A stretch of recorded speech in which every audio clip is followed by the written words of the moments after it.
In this guide, I'm going to show you guys how to do text-to-speech in Capcut on PC. Let's get started.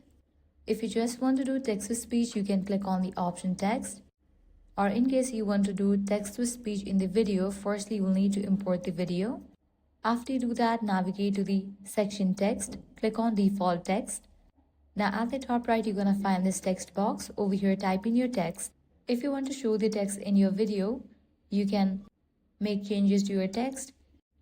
You can change the font style, likewise color.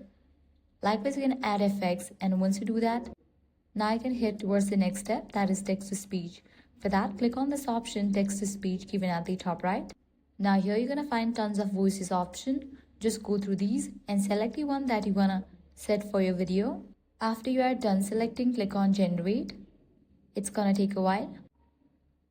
Now the audio is ready for your video. The text has been converted into the speech. Now you can remove the text from your video. Now you can play the video.